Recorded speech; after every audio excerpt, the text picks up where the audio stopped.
성경을 읽다 보면 자연스럽게 생기게 되는 수많은 질문들이 있죠. 아담과 하와는 누구인가? 노아의 대홍수 같은 사건들이 실제 역사 속에서 있었던 건지, 그리고 성경 속의 사람들은 어떻게 살았었는지 등등 이러한 질문들에 대해 대답을 찾기는 쉽지 않습니다. 그리고 해서 교회의 누군가에게 물어봐도 그냥 믿으면 돼라는 답이 돌아오기 일쑤죠. 이러한 궁금증을 가진 분들을 위해, 그리고 성경에 대해 좀 더 교양적이고 학문적으로 알고 싶어 하는 분들을 위해 준비했습니다.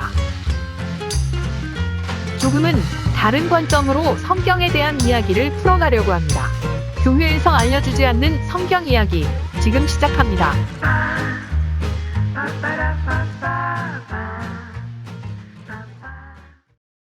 안녕하세요. 여름매미입니다. 딴지입니다. 하은입니다. 저는 보나 기자입니다. 이분 아직 계셨네요. 아, 네, 오늘 에너지가 넘치시는 것 같아요. 벌써 오늘이 세 번째 시간이네요. 지난주에 말씀드린 것처럼 오늘 할 것은 사피엔스라는 책 소개인데요. 혹시 두 분 이 책 읽어보셨나요? 네, 좀 오래전에 읽어본 것 같아요. 이 책이 나온 게 찾아보니 2011년이네요. 헐, 그럼 벌써 10년 전 책이네요. 벌써 그렇게 됐나요? 저는 이번에 읽으면서 전혀 올드한 느낌은 못 받았어요. 뭐 그렇다면 좋은 책이죠. 10년이 넘어도 어필할 수 있는 책이면 말이죠. 그런데 이 책을 선택한 이유가 뭐죠? 선사시대의 인류와 그들의 신에 대한 소개를 위한 책을 찾다가 이 책이 생각이 나더라고요. 그래서 선택하게 됐네요. 책 제목이 사피엔스라고 하니까 왠지 고고학적일 것 같고 과학적인 분석 같은 느낌이 나네요. 그렇죠? 그런데 의외로 이 책이 고대 사피엔스에 대한 이야기 외에도 근현대의 제국주의나 자본주의, 그리고 종교에 대해서도 깊이 다루더라고요. 과거와 현재가 적절하게 섞여 있다고 해야 하나요? 사실 그런 게 좋은 책이죠. 과거만 줄기차게 파는 것보다 그것을 어떻게 현재에 적용할 수 있는가 하는 고민도 함께 해주는 거요. 네, 맞아요. 그러다 보니 이 책의 스펙트럼이 꽤나 넓어요. 제국주의나 자본주의 시스템, 이런 것들 하나만 해도 꽤나 범주가 넓거든요. 그런데 이 책은 고대부터 현대까지 다 깊이 다루고 있는 것 같아요. 그럴 것 같네요. 크게 나눠보면 이 책은 인류 역사에서 중요했던 세 가지 혁명에 대해서 다뤄요. 그게 뭔데요? 첫 번째는 인지혁명, 그리고 농업혁명, 그리고 마지막으로 과학혁명이에요. 농업혁명은 역사에서 많이 나오고 과학혁명도 대충 알겠는데 인지혁명이라는 단어는 좀 생소하네요. 그렇죠? 이 책에서 말하는 인지혁명은 약 기원전 7만 년부터 3만 년 사이에 호모사피엔스, 현 인류의 조상이죠. 이 호모사피엔스들에게 갑작스럽게 일어났던 인식의 변화를 인지혁명이라고 말하고 있는 거죠. 오, 그렇군요. 오늘은 이 세 개의 혁명 중에 인지혁명과 농업혁명이 저희가 하는 성경 이야기와 많은 연관이 있어서 한번 다뤄보려고 해요. 그럼 과학혁명은요? 과학혁명은 오늘은 일단 다루진 않을 것 같은데요. 사실 지금 우리가 하고 있는 게 바로 그 과학혁명의 결과죠. 네, 뭐 그렇긴 하죠? 그럼 본격적으로 시작하기에 앞서 게임 이야기를 하나 해보고 싶은데 혹시 마인크래프트라는 게임 해보셨나요? 아, 들어는 봤어요. 저는 해봤어요. 근데 별로 재미는 없었던 것 같아요. 저는 최근에 해봤는데요. 잠시 소개를 해드릴게요. 3D 게임인데요. 일단 게임을 맨 처음 시작하면 그냥 산속에 일단 서 있습니다. 나무도 있고 동물들도 있고요. 그런데 가진 건 맨손뿐이에요. 그래서 일단 맨손으로 나무를 합니다. 그리고 그 나무로 간단한 도구도 만들고요. 그리고 배고프면 동물들을 잡으러 다니거나 과일을 따 먹습니다. 그리고 이 게임은 계속 낮과 밤이 반복되는데요. 밤이 되면 몬스터들이 나와요. 몬스터요? 네, 거미도 있고 해골도 있고 좀비도 나옵니다. 무서운 소리를 내면서요. 헐, 이거 효과음 어디서 나오는 거예요? 일단 도구가 있긴 해도 맨몸밖에 없기 때문에 몬스터들과 상대가 안 돼요. 그래서 막 도망다니다가 땅을 파서 땅굴을 만들어요. 그리고 그 안에 들어가서 입구를 막고 낮이 되기를 기다려야 합니다. 저는 이 게임 처음 했을 때 무지 무서웠어요. 저는 그래서 밤이 되면 땅굴에서 혼자 두려움에 떨었고요. 낮에는 식량과 나무를 채집했습니다. 그러다가 나중에는 나무와 양털로 침대를 만들 수 있다는 걸 알게 됐어요. 그 뒤론 밤에 그냥 침대에 들어가 자면 밤을 건너뛰고 아침이 된다는 것을 알고 엄청 좋아했어요. 그리고 나무 씨앗도 심을 수 있고 농사도 지을 수 있고 가축도 길들일 수 있다는 것을 알게 됐어요. 그 다음부터는 사는 게 좀 편해지더군요. 그래서 농사를 지으려고 그동안 살았던 정든 동굴을 떠나 좀 넓은 벌판으로 나가 살게 됐어요. 그런데 그 맨 처음 동굴에 어느덧 정이 들어서 솔직히 동굴 떠날 때 눈물 날 것 같이 마음이 짠하더군요. 매미님 너무 게임을 몰입해서 하셨네요. 그런데 나중에 여기저기 돌아다니다가 그 동굴 위치를 까먹어 버렸어요. 그 처음에 본 동굴 생활이 그리워서 다시 가보려고 했는데 못 가게 됐네요. 재밌네요. 오늘 이야기로 돌아와서 우리가 오늘 이야기할 이 선사시대가 바로 제가 마인크래프트에서 했던 동굴 생활과 같은 생각이 들어서 한번 이야기해봤어요. 아, 그게 그렇게 연결되나요? 네, 굳이 말하자면 동굴 속에 살면서 식량과 나무를 채집하고요. 밤이 되면 몬스터들에 두려워서 떨고 선사시대의 인류들은 그렇게 살았던 거죠. 아, 네, 그렇네요. 만약 그 당시 선사시대 사람들이 이 마인크래프트를 하게 되면 게임을 이해하는데 전혀 어려움이 없이 했을 것 같은데요. 나무가 있네, 자르자, 동물이 있네, 잡아먹자, 뭐 이렇게요. 그런데 문제는 그 선사시대 사람들이 이 게임의 맨 첫 동굴 생활을 꽤나 오래 한 거죠. 말하자면 인류가 등장한 게 약 250만 년 전인데요. 한 곳에 정착하고 가축을 길들이고 농사를 짓는 농업혁명이 일어난 기원전 만년까지 대략 249만 년 동안 이 마인크래프트의 첫 동굴 생활 부분만 한 거죠. 헐, 249만 년? 뭔가 확 와닿네요. 이 동굴 수렵 채집 생활을 건너뛰고 다음 단계로 넘어가게 만든 그 무지 단순한 사고의 전환이 사실 고대 인류에게는 어마어마했던 거고요. 그것이 아마 이 책에서 말하는 인지혁명 같아요.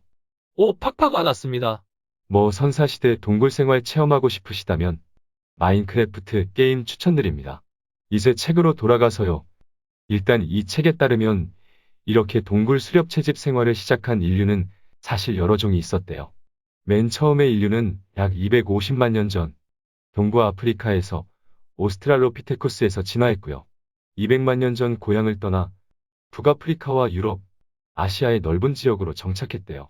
이들이 정착했던 각 지역의 기후나 특징이 달라서 인류는 여러 종으로 진화했는데요. 유럽과 서부 아시아의 인류는 네안데르탈인이 되었고요. 아시아의 좀 더 동쪽에는 호모 에렉투스가 있었대요.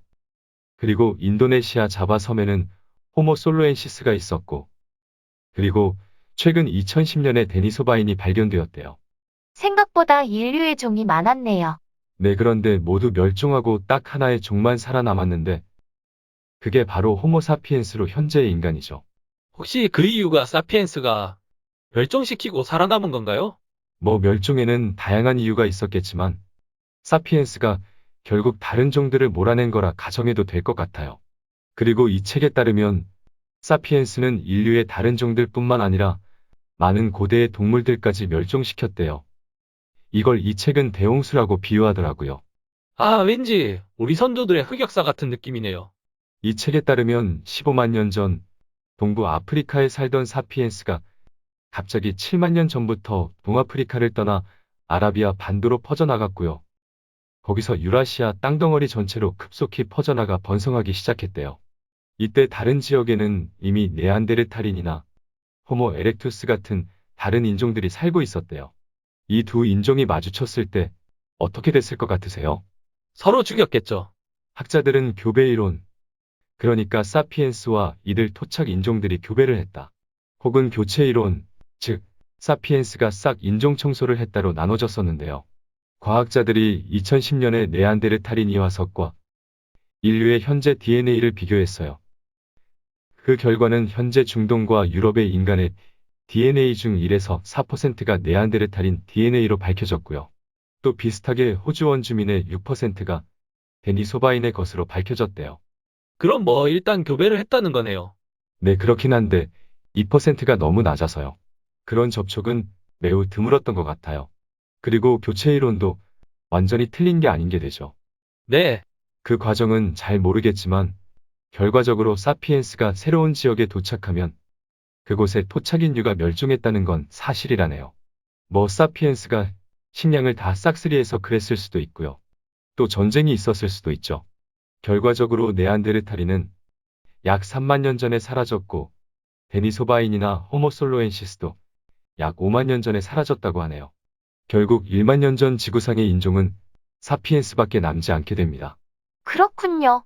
이 책은 그럼 사피엔스는 뭐가 특별했길래 그렇게 살아남았나로 파고 들어가는데요. 다시 사피엔스가 이동을 시작한 7만 년 전으로 돌아가 볼게요. 이 7만 년 전부터 3만 년 전까지 사피엔스는 무리를 지어 이동을 시작했고요. 기름 등잔, 활과 화살, 바늘 등을 발명했대요. 그리고 예술품이나 장신구 같은 것도 만들었고요. 학자들은 이런 전례 없는 업적이 바로 사피엔스의 인지 능력의 혁명이 일어난 결과라고 믿는데요. 물론 그 원인은 알 수 없지만 가장 많은 사람들이 믿는 이론은 우연히 일어난 유전자 돌연변이가 사피엔스의 뇌의 내부 배선을 바꿔서 그 덕분에 전에 없던 방식으로 생각할 수 있게 되었다는 거라네요. 그래서 완전히 새로운 유형의 언어를 사용해서 의사소통을 할 수 있게 되었다는 것이에요. 어느 날 갑자기 똑똑해져 버렸다는 거네요. 무슨 일이 있었던 건지. 설마 외계인이 왔다 간 건 아니겠죠? 그랬을 수도 있죠.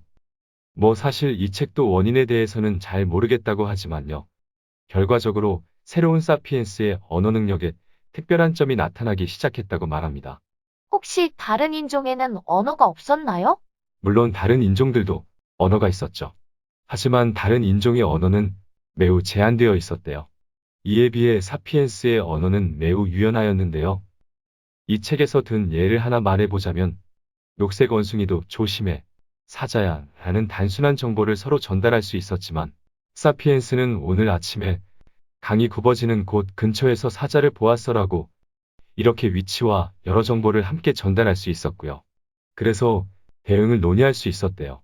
또 하나는 서로 뒷담화를 하면서 수많은 정보를 주고받을 수 있었다네요. 소위 뒷담화 이론이라는데요. 그 이놈의 뒷담화는 인간과 뗄 수가 없나 보네요. 사실 뒷담화가 엄청난 정보를 필요로 하죠.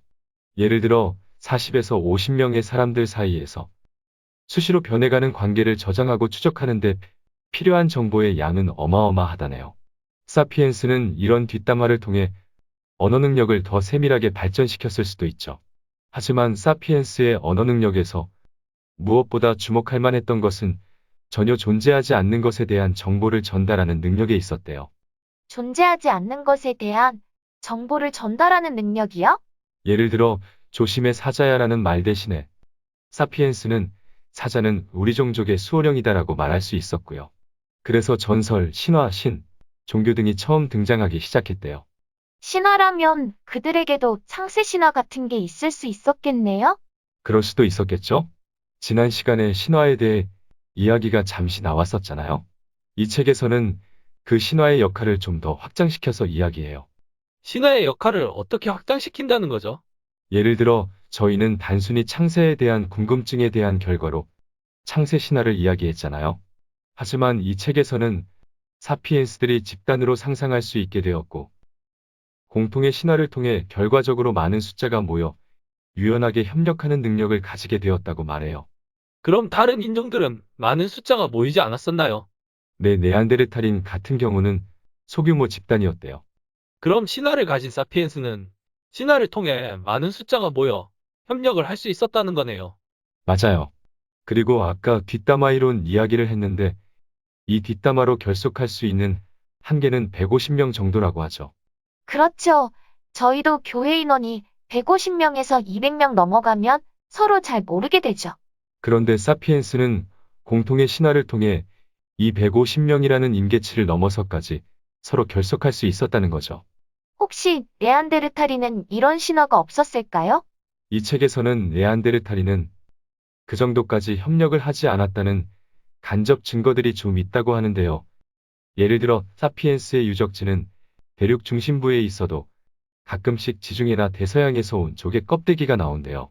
학자들은 사피엔스가 장거리 무역을 통해서 대륙 내부까지 들여왔다고 보는데 이런 교역의 흔적이 네안데르탈인의 유적지에는 나오지 않는다는 거죠. 그리고 네안데르탈인은 사냥을 할 때 전투력이 좋아서 혼자 아니면 작은 무리로 했대요. 주로 도구도 혼자 만들고 자급자족했는데요. 하지만 사피엔스는 협력을 통해서 사냥을 할 때도 많은 무리가 함께 사냥을 해서 대량의 식량을 마련할 수 있었던 거죠. 사피엔스들이 사용했던 울타리와 함정, 그리고 도살장 같은 유적들도 발견되었고요. 그렇다면 결국 족수에서 밀린 거네요. 뭐 그렇죠. 스타크래프트로 말하자면 쪽수를 앞세운 저글링 러쉬에 개별 전투력이 좋은 질럿이 몇 마리 막는다고 해도 안 되는 거죠. 아, 그 스타크래프트. 뭐 매미님 인생 게임이네요. 그러게요.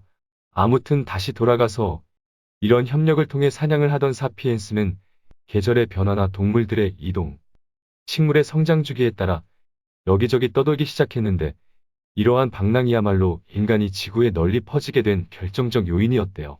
그렇군요. 그래서 사피엔스가 동아프리카를 떠나서 온 세상에 퍼지게 된 거군요. 하지만 사피엔스는 사실 힘든 사냥보다는 채집 활동을 주로 했대요.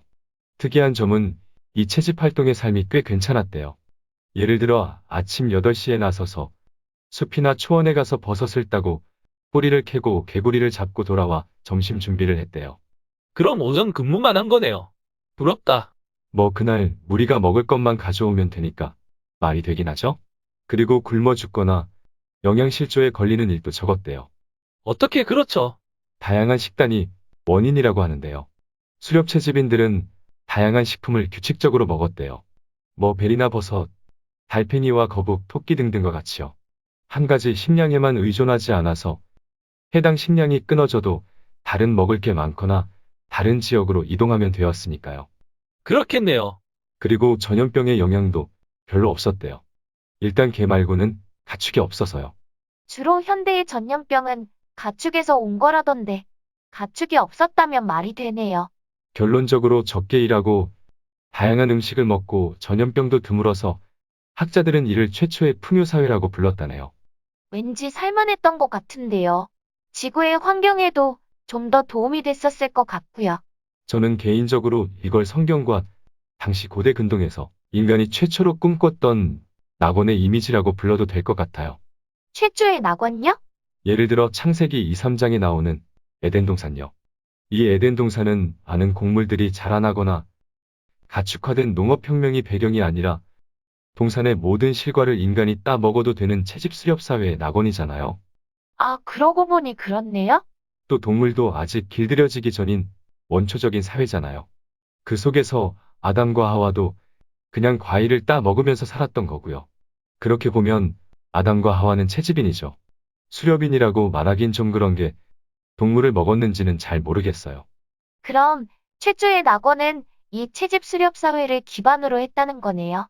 네, 그리고 고대 근동 설화들에 등장하는 또 다른 낙원, 딜문동산이라고 있어요. 딜문동산요?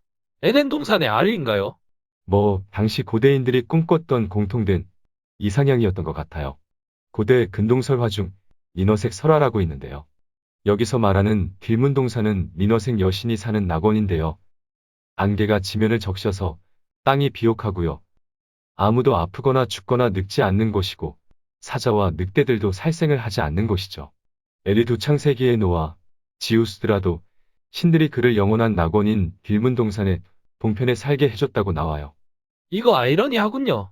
이 이야기들이 쓰여진 것이 분명히 문자가 나온 농업혁명 이후일 텐데 인류는 그전인 채집 수렵 생활을 낙원으로 꿈꿨다. 말이 되는데요? 아마 농업혁명에서 행복하지 않았을 수도 있죠? 농사가 힘들잖아요? 또 재밌는 부분이 있는데요. 창세기 2, 3장에 인간의 각성 이야기가 나오잖아요. 각성요? 선악과를 따먹고 나서요. 아담과 하와는 갑자기 원시 상태에서 자신들이 벌거벗었다는 것을 깨닫게 되잖아요. 아, 그럼 이게 바로 그 인지혁명으로 볼 수 있을까요? 어떻게 보면 그럴 수도 있죠. 인류에게 갑작스레 선한 것과 악한 것을 아는 지식이 생기게 되었죠. 그 결과는 아시다시피 좋지 않았고요. 동산에서 쫓겨났죠. 그리고 하나님이 그 벌로 내리신 게 바로 땅을 갈아야 그 소산을 먹을 수 있다. 즉 땅을 갈고 가시덤불을 제거하고 수고하고 땀을 흘려서 농사를 지어야 한다는 거죠. 이렇게 보면 농사와 농업혁명은 하나님의 벌이죠. 아, 그렇게 연결이 되는군요. 그리고 에덴에서 쫓겨난 후 바로 목축과 농사의 이야기, 즉 가인과 아벨의 이야기가 등장하죠. 그렇네요. 가인은 농사꾼이었고 아벨은 목축을 했죠? 어떻게 보면 창세기가 굉장한 통찰력을 은유적으로 보여주고 있네요. 네, 저도 놀랍네요. 이거 혹시 진짜 모세가 창세부터 적은 걸까? 왠지 이런 생각이 문득 들게 되네요. 너무 인류의 역사와 잘 맞아 떨어져서요. 아무튼 이어서 두 번째 이야기로 농업혁명으로 넘어가 볼게요. 인류가 농업을 시작한 게 기원전 9500년부터 8500년경의 터키 남동부와 서부 이란, 그리고 에게의 동부 지방이었대요. 그리고 밀을 재배하고 염소를 가축화한 건 기원전 9000년이었고요. 완두콩과 렌즈콩은 기원전 8000년이래요. 올리브 나무는 기원전 5000년, 포도는 기원전 3500년, 그리고 말은 기원전 4000년부터였고요. 참고로 우리가 아는 대홍수 후의 노아의 이야기가 바로 이 시기입니다. 혹시 포도주를 마시고 취한 거요? 네, 바로 이게 당시 포도 재배와 포도주 생산을 그 배경으로 하고 있어요. 기원전 3500년 정도가 되자 할 수 있는 가축화와 작물화가 대부분 끝났대요. 이때 작물화된 게 오늘날까지도 인류를 먹여 살리고 있죠. 인류가 소비하는 칼로리의 90%가 밀이나 쌀, 옥수수, 감자, 수수보리 같이 9500년부터 3500년 사이 작물화한 식물들에서 나온 거죠. 뭐 어떻게 보면 소중한 유산이네요. 그렇죠?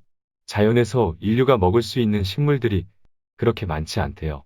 우리 선조들이 이것저것 실험하며 발견하고 작물화시킨 거죠. 책에서는 밀에 대해서 예를 들고 있는데요. 밀을 키우는 게 쉽지 않았대요. 밀은 1만 년 전에 수많은 잡초 중에 하나였는데 지금은 전 세계에 자라고 있죠. 밀은 다른 식물과 공간, 물, 양분을 나누는 것을 좋아하지 않아서 인간은 하루 종일 잡초를 뽑는 노동을 해야 했대요. 그리고 토끼와 메뚜기 떼에서부터 보호해야 했고 하루 종일 물을 끌어다 댔고요. 양분을 위해 동물들의 변을 모아야 했대요. 확실히 수렵 채집에 비해서 농사가 힘들긴 한 것 같아요. 어쩌다가 이렇게 가게 된 건지. 그리고 원래 사피엔스의 신체는 농사에 맞게 진화되지 않았었대요. 그래서 디스크, 관절염, 탈창 등과 같은 수많은 병들이 생겨나게 되었대요. 그리고 이전 수렵 채집 시절에 다양한 식단에서 곡류 중심의 식단으로 바뀌게 되었는데요. 원래 곡류 중심의 식단은 미네랄과 비타민이 부족하고 소화시키기 어렵고 치주 조직에 해롭다는군요. 그렇네요. 농부들의 삶도 수렵 채집인들보단 행복하지 않았는데요. 수렵 채집인은 아까 오전 근무만 하면 됐잖아요. 농부는 주 7일을 잠자는 시간 빼곤 노동을 해야 했죠. 그리고 만약 기근 같은 게 오게 되면 수렵 채집인들은 이동하거나 다른 종들을 사냥하고 채집할 수 있었어요. 하지만 농부들은 비가 내리지 않거나 메뚜기 떼가 덮치면 수천 수백만씩 죽어나갔대요. 그랬을 것 같아요. 폭력도 증가했는데요. 농부들은 수렵 채집인들과는 달리 자신의 농경지를 지켜야 했기 때문에 끝까지 싸웠대요. 그래서 고고학적 발견에선 농경사회의 사망의 15%가 인간의 폭력 탓이고 남성은 폭력적 사망이 25%에 이른다네요. 보통 농업혁명으로 인류가 번성하게 되었다고 말하잖아요. 어떻게 보면 이게 결과론적인 해석인 것 같네요. 그 당시 사람들은 인구가 증가하긴 했어도 별로 행복하지 않았을 것 같아요. 그 당시 사람들이 수렵 채집의 이상향이었던 낙원을 꿈꿨던 게 이해가 되네요. 동의합니다. 하지만 결과적으로 인류가 번성하게 된 거는 맞는 말이긴 하죠. 책에서는 기원전 13,000년경 여리고 주변의 인구는 100명 정도였다고 하는데요. 기원전 8,500년 정도에는 1000명이 사는 마을이 생겼대요. 하지만 마을은 커도 집들이 다닥다닥 붙어 있었고 과거보다 많은 사람들이 질병과 영양실조로 허덕였대요. 결론적으로 이 책은 농업혁명은 결국 더 많은 사람들을 더욱 열악한 환경에서 살게 만들었다는 것이고 농업혁명은 덫이었다고 말하고 있어요. 왠지 암울해지네요. 당시 사람들은 나 다시 돌아갈래 하며 수렵채집이란 낙원을 꿈꾸었을 것 같아요. 왠지 그랬을 것 같아요. 저는 아까 창세기에서 농사가 하나님의 벌이라는 부분이 자꾸 생각나네요. 여하튼 그래도 인류의 역사는 계속 흘러가서요. 출산율이 사망률을 앞지르고 인구가 증가하게 되었죠. 그리고 농사의 스트레스는 대규모 정치 사회 체제의 토대가 되었대요. 모든 곳에서 지배자와 엘리트가 출현했고요. 농부들은 이들에게 생산한 식량을 바치게 되었죠. 그렇게 연결되게 되는군요. 그리고 이때 상당히 중요한 역할을 한 게 바로 신화예요. 농업혁명 덕분에 밀집된 도시와 강력한 제국이 형성될 가능성이 열리자 사람들은 사회적 결속을 위해 신화를 지어내기 시작했대요. 그리고 신화는 단순한 사회적 결속 외에도 지배층의 정당성을 부여하는 데 이용되었는데요. 책에서는 우리가 잘 아는 기원전 1776년 함무라비 법전을 예를 들고 있어요. 함무라비 법전의 첫머리에는 메소포타미아만 신전의 주신이 나누 엘릴 마르두크가 함무라비에게 정의가 지상에서 널리 퍼지고 사악하고 나쁜 것을 폐지하며 강자가 약자를 억압하는 것을 방지하는 임무를 주었다고 기술하고 있어요. 그렇군요. 지난번 방송에 바빌론의 창세설화 이누마엘리시에 대해 잠시 이야기했는데요. 여기서 말한 인간의 창조 목적 혹시 생각나세요? SCV? 신들을 위해 노역하는 존재 그거죠. 네, 맞아요. 당시 도시국가들은 각각의 수호신들이 있었고요. 그 신들을 위해 지구라트라는 거대한 건물을 건축했는데요. 성경에도 나오죠? 바벨탑이요. 지구라트는 보통 30m부터 90m까지 이르는 곳이고요. 그 꼭대기에 신들이 내려와 앉는다고 생각하고 주로 신들에게 제사를 지냈다고 하네요. 그러한 거대한 지구라트를 짓는데 막대한 노동력이 들었는데 이 신화는 그런 노동력의 착취를 정당화시킨 거죠. 그렇네요. 그나저나 성경에 이런 고대의 스토리라인이 쭉 들어있다는 게 너무 신기하네요. 네, 그래서 이런 고대의 역사적 기회가 성경 이야기 특히 창세기 이해에 중요해요. 여하튼 다시 돌아가서요. 언어 이야기를 잠시 해볼게요. 농업혁명 이후로 복잡한 사회가 등장하면서 문자의 필요성이 나타났는데요. 예를 들어 세금도 걷어야 했고 사람들의 수입과 재산, 그리고 체납액과 빚과 벌금에 대한 것에 대한 기록이 필요해지기 시작했어요. 그래서 기원전 3500년부터 3000년 사이에 수메르인들이 문자를 만들기 시작했는데요. 점토판을 만들고 점토가 굳기 전 눌러 쓴 기호를 사용했어요. 이때 사용된 기호의 한 유형은 숫자를 나타냈고요. 또 다른 기호의 유형은 사람, 동물, 사육품, 토지, 날짜를 나타냈대요. 이들이 남긴 인류 역사에 가장 최초의 메시지가 있는데요. 혹시 뭐였을 것 같으세요? 나 다시 돌아갈래. 철수 러브 영이 뭐 이런 건가요? 그나저나 철수와 영희는 도대체 언제 결혼한대요? 헐, 다시 돌아가서 그 메시지는 보리 29,985 자루 37개월 쿠심이라고 적혀 있다고 하네요. 쿠심이 사람 이름이에요? 네, 그래서 이 문장의 뜻은 아마 37개월에 걸쳐서 보리 29,985자루를 받았다 서명자 쿠심일 것이라네요. 헐, 재미없네요. 그 당시 기록들이 다 이런 것들인가요? 뭐 이런 기록 외에는 굳이 기록을 할 필요가 없었다고 생각했겠죠.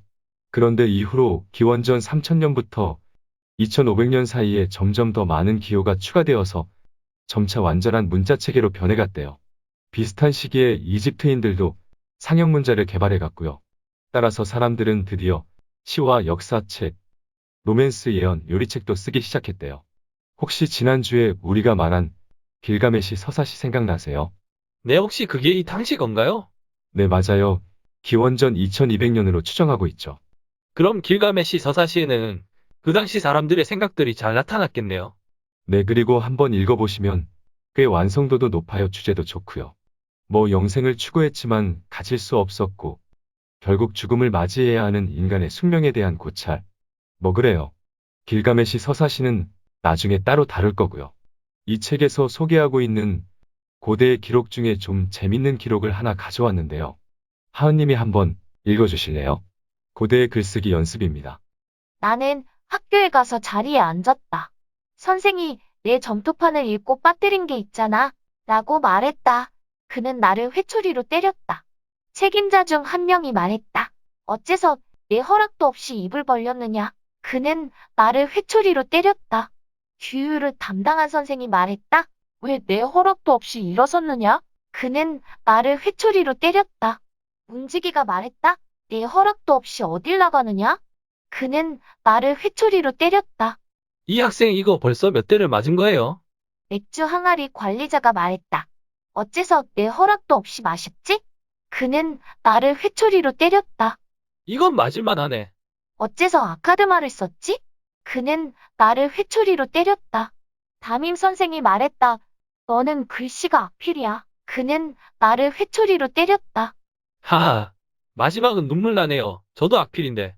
엄청 맞기만 했다는 기록이네요. 이 글을 쓴 학생의 분노가 느껴지네요. 아, 근데 아카드 말이 뭐예요? 원래 맨 처음에 수메르인들과 아카드인들이 고대 메소포타미아에 살았잖아요. 그런데 아카드의 사르곤 왕이 기원전 2335년 정도에 다 정복해버렸어요.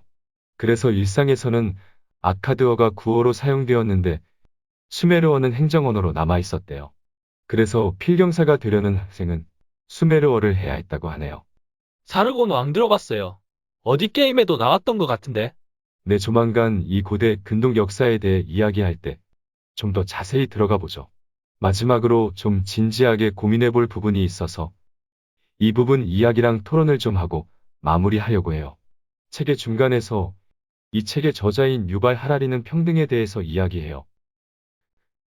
그런데 이분은 평등 또한 신화라고 말해요. 평등이 신화라고요? 네, 이분에게 있어서 신화의 의미는 무한 확장된 버전인데요. 현 사회의 시스템이나 신뢰를 기반으로 한 금융 시스템, 주식회사 같은 것들도 모두 신화에 기반을 둔 가상의 실제라는 거예요. 가상의 실제요? 아까 사피엔스가 언어를 말하면서 허구를 말하기 시작했다고 했잖아요. 가상의 실제는 실제로 존재하는 것이 아니라 이런 허구에서 발전되었다는 거죠. 그래서 이분은 평등이나 자유 같은 부분들까지 신화로 확장을 하고 있어요. 어떻게 보면 너무 유물론적이네요. 내 저자는 미국 독립선언문의 한 구절을 예로 들고 있는데요. 딴지님이 읽어주실래요? 우리는 다음에 진리가 자명하다고 믿는다. 모든 사람은 평등하게 창조되었으며 이들은 창조주에게 생명, 자유, 행복의 추구를 포함하는 양도 불가능한 권리를 부여받았다. 원래 이거 되게 좋고 감동적인 내용인데 딴지님이 읽으니 좀 딴지거는 느낌이 나네요. 헐, 하차한다잉. 아, 죄송합니다. 농담이었어요. 뭐 다시 돌아가서 유발 하라리는 이 평등 사상은 모든 사람의 영혼은 신이 창조했고 신 앞에서 모두가 평등하다는 기독교 신앙을 바탕으로 하고 있다고 말해요. 하지만 그는 생물학에서는 사람은 창조되지 않았고 진화되었으며 사람에게 무언가를 부여하는 창조주도 없다고 이어가고 있어요. 저자가 무슨 말을 하려는지 이해는 가는데 굉장히 드라이하네요. 뭐 그리고 자유 행복 같은 것은 모두 상상 속에서 존재하는 것이고 생물학에서는 쾌락이 존재한다는 것을 인정하기 때문에 생명과 쾌락의 축으로 바꿨어야 한다는 거죠. 이 저자가 바꿔본 버전은 하은님이 읽어주세요. 우리는 다음의 진리가 자명하다고 본다. 모든 사람은 각기 다르게 진화했으며 이들은 변이가 가능한 모종의 특질을 지니고 태어났고 여기에는 생명과 쾌락의 추구가 포함된다. 헐, 이 책에 대한 호감도가 갑자기 급 떨어지는데요? 이 저자분은요, 좋아하는 사람과 맛있는 걸 먹어도 생명의 유지를 위해 암컷과 음식을 씹어 소화했다라고 할 것 같네요. 하하, 그렇네요. 그 정도면 인간이 아니죠. 아직 인지혁명 전 호모사피엔스라고 해야 하나. 딴지님 정말 좋은 딴지네요. 인정. 감사합니다. 에피, 3번 만에 한 건 했네요. 뭐 사실 그렇긴 하지만 평등은 신화이고 허구라는 주장을 생각해보면요. 사실 불편한 점이 하나는요. 우리가 평등이라는 이상을 추구하고 당연히 추구해야 한다고 생각하지만 현실에서 불평등한 부분들을 마주할 때가 많아요. 그렇죠. 저자는 이러한 불평등, 여기서는 인간 사이의 귀족이나 평민 같은 차별이죠. 이 불평등을 정당화하기 위해 종교적, 과학적 신화가 동원되었다고 말해요. 신화가 불평등을 정당화했다. 예를 들어 카스트 제도가 있는 힌두교의 창조 신화에서는 힌두교의 신들이 원시 인간인 푸루샤의 몸을 써서 이 세상을 만들었는데 해는 푸루샤의 눈으로, 달은 뇌로, 브라마는 입으로, 크샤트리아는 팔로, 바이샤는 넓적다리로, 수드라는 다리로 만들었대요. 그래서 최상위층인 브라만과 최하위층 수드라의 정치 사회적 차이를 옹호한다는 거죠. 또 하나의 예는 고대 중국인들은 여와 여신이 흙으로 인간을 만들었다고 믿었는데 누런 흙으로는 관료를 빚었고 갈색 진흙으로 평민을 빚었다고 해요.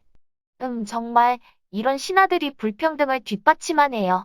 아마 신화적 상상력과 당시 권력의 결합이 아니었을까 생각이 드네요. 저도 그래요. 그리고 이 책에는 성경 해석에서도 그러한 부분이 있다고 말하는데요. 특히 아프리카인들이 노아의 아들인 함의 자손이라고 주장하기도 한데요. 함은 아시다시피 노아로부터 내 자손들은 노예가 되리라라는 저주를 받았죠. 저도 이전에 설교에서 들어본 것 같아요. 지금 생각해보니 매우 인종차별적인 설교였네요. 사실 이러한 피부색에 따른 인종 구분은 노아의 족보를 잘못 이해한 것이고요. 이 부분은 노아 이야기할 때 좀 더 이야기하고요. 사실 이런 차별에 대한 이야기는 먼 과거의 이야기만은 아니죠. 미국의 흑인 인권의 문제는 현재 진행형이죠. 사실, 그리고 저는 앞으로 여성에 대한 차별도 이야기해봐야 한다고 생각해요. 그리고 성경을 보면서 느낀 점은 성경은 여성의 사회적 지위에 대해서 그렇게 호의적이지는 않은 것 같아서 불만이 좀 있어요. 일단 이런 차별의 부분들이 많고 종교와의 연관성도 분명히 보이는데요. 이 부분에 대해서 좀 더 토론을 하고 오늘은 마무리하면 될 것 같습니다. 질문을 던져보자면 저자의 말처럼 생물학적이든 모든 인간은 평등하지 않게 창조, 아니 이 책의 말처럼 진화되었을까요? 저는 그 말이 매우 결정론적인 것 같아요. 예를 들어 인간이 원래 불평등하게 태어났다면 뭐 개선할 여지가 없는 거잖아요. 그냥 그렇게 태어난 거 그렇게 살아가라는 거죠. 저도 동의해요. 저는 우선 이 부분을 차별의 근거가 아니라 차이로 봐야 할 것 같은데요. 사람들이 인형도 아니고 모두 다르잖아요. 만약 그러한 차별점을 생물학적으로든 뭐든 인정한다면 우생학도 인정해야 하는 거잖아요. 실제로 근현대의 역사 속에서 이 우생학이 몇 번 힘을 발휘했잖아요. 예를 들어서 나치의 순수혈통 아리아인 이야기처럼요. 네, 그리고 그 결과는 유대인들에 대한 학살이었죠. 맞아요. 생물학이고 우생학이고 이렇게 보는 게 절대로 옳지 않죠? 그리고 그러한 생각이 잘못된 방향으로 가는 걸 막아야 하는 거죠. 그런 게 설사 이 책에서 말하는 신화라고 하더라도요. 이 부분은 평등이라는 신화라기보다 인간으로서 당연히 해야 하는 것이 아닐까요? 사실 인간들이 당연히 그렇게 해야 하지만 그렇게 하지 않는 게 본성인 것 같기도 해요. 인간의 본성이요. 이 책에서도 사피엔스들이 이동할 때 뒤처지거나 나이 든 사람들을 내버려 놓고 가는 이야기도 나오고 어떤 부족들은 그런 이들을 그냥 아무렇지도 않게 살해하거든요. 뭐랄까 생명이라는 것에 대한 가치? 그런 가장 인간적이고 기본적이라고 우리가 생각하는 것들이 고대의 인류에게는 달랐던 것 같아요. 인간은 원래 잔인하고 악하다는 말씀이신가요? 넷단지님은 어떠세요? 성선설인가요? 아님 성악설인가요? 저는 인간이 원래 잔인하다까지는 아니지만 성악설인 것 같아요. 저는 성선설이요. 그런 믿음이 없으면 사실 살아갈 수 없잖아요. 전 가끔 넷플릭스에서 인류의 종말을 다룬 영화들을 보는데요. 뭐 좀비까지는 아니더라도 만약 어느 날 갑자기 세상이 망하고 시스템들이 붕괴된다면요. 먹을 것도 떨어져가고 경찰도 없고 그런다면요. 사람들은 어떻게 할까요? 아직 자유나 평등과 같은 가치를 추구할까요? 아니면 생존을 위해 그 가치들을 버릴까요? 이거 생각해 보게 되네요. 아마 사람들은 영화처럼 생존을 위해 잔인해질 수도 있겠죠. 내 생각하기도 싫은데 그런 걸 막아주는 게 인류가 만든 시스템인 것 같아요. 그렇죠. 그럼 두 번째 질문으로 넘어가서 신화나 종교는 이러한 불평등을 정말 강화했을까요? 뭐 일단 우리가 믿는 거죠. 아까도 말씀하셨지만 하나님이 인간을 모두 공평하게 창조하셨다라는 거잖아요. 물론 성경 속의 노예제도나 여성 인권에 대해서는 앞으로 좀 더 이야기해봐야 하겠지만 일단 기독교는 다른 종교의 신화들에 비해서는 양반이네요. 일단 대놓고 인간은 신을 위한 노예라고 말하지는 않잖아요. 뭐 그런 면에서 기독교의 성경이 현대 인권의 근간이 된 것은 정말 다행이라고 생각해요. 적어도 신이 나를 노예로 창조했어. 나는 원래 노예야라는 생각을 가지고 살아가진 않았을 거 아니에요. 물론 기독교도 역사 속에서 인권 관련해서 정말 많은 잘못을 저질렀죠. 워낙 많아서 다 말하긴 힘들지만 예를 들어 신대륙 발견 당시 아메리카 원주민들을 인간으로 보지 않고 괴물로 본 게 당시 기독교적 세계관이었고요. 그들을 죽이는 게 그들의 영혼을 교화한다고 생각했으니까요. 여기저기 흑역사가 많네요. 이런 흑역사를 알아보는 이유는 사실 끊임없이 성경과 기독교에서 말하는 가치들. 오늘 같은 경우는 인권에 대한 가치 같은 것들이 정말 무엇인가 재확인하기 위한 거죠. 우리 모두가 동의했듯이 신 앞에서의 평등은 우리가 바꾸지 말아야 할 가치니까요. 그렇죠. 앞으로 갈 길이 머네요. 힘냅시다. 네, 뭐 오늘은 그냥 맛보기로 이 정도만 하죠. 더 깊이 들어가면 돌날 나올 것 같아요. 우리 잘하고 있는 것 같아요. 네, 그럼 오늘은 여기서 마무리하고요. 다음 주에는 사피엔스 2부를 할 것 같아요. 이분은 어떤 내용인가요? 이 사피엔스 책이 워낙 스펙트럼이 넓어서요. 다음 중에는 이 책에서 말하는 고대의 종교들 애니미즘, 다신교, 일신교, 이신교의 흐름과 신관에 대해서 알아보려고 해요. 재밌을 것 같네요. 기대됩니다. 감사해요. 그럼 다음 주에 뵐게요. 네, 다음 주에 봬요.